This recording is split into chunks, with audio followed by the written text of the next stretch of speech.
Pour continuer, des livres qui s'adressent à la fois aux adultes, à la fois aux ados.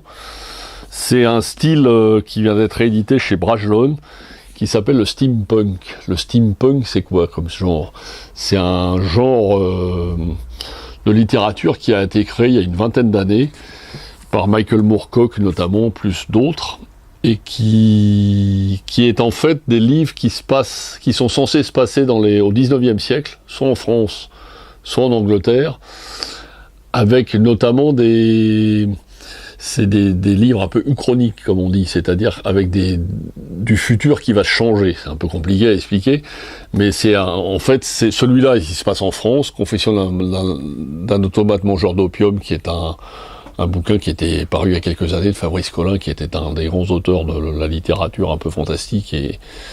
ça se passe à Paris dans les années 1890, mais avec un Paris qui est pas tout à fait comme celui qui était vraiment, c'est-à-dire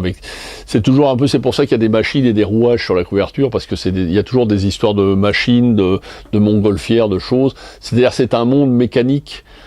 qui est beaucoup plus proche du nôtre que des années 1800, mais transposé à la fin du 19e siècle. Donc c'est un style un peu particulier, mais qui plaît généralement énormément aux ados qui aiment pas ce genre de choses, qui aiment pas tellement lire, toujours. Et c'est pas du fantastique, c'est généralement des enquêtes un peu policières, mais qui se passent dans un monde qui n'est pas forcément celui c'est un monde qui est un peu différent de celui qu'il était au 19e siècle. Donc il y a celui-là qui est paru, Confession d'un automate mangeur d'opium de Fabrice Collin, qui se passe lui en France dans les années 1800, et celui-là qui est un petit chef-d'œuvre, parce que c'est en fait c'est Richard Burton, c'est le fameux qui a découvert l'embouchure du Nil, qui mène une enquête policière dans le Londres victorien de la fin du 19e siècle. Donc ça fait penser aussi à Dickens, à tous les livres victoriens de cette époque-là, avec le smog, le fog de Londres. Et c'est des bouquins qui généralement plaisent aux adultes, mais également aux ados qui sont pas toujours très férus de littérature.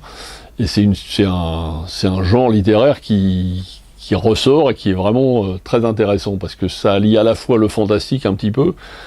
l'historique, puisque ça relate des faits qui se sont passés ou avec des personnages de la fin du siècle dernier, et en même temps avec une petite intrigue policière. Là, il y en a deux de parus chez Brajlon. Donc c'est l'étrange affaire de Spring Helen Jack, avec un prix Philippe Cadic, comme quoi c'est un prix... ils ont pris un auteur quand même célèbre pour lui donner un prix, et Confession d'un automate mangeur d'opium, qui est un grand classique de la littérature fantastique française de Fabrice Collin.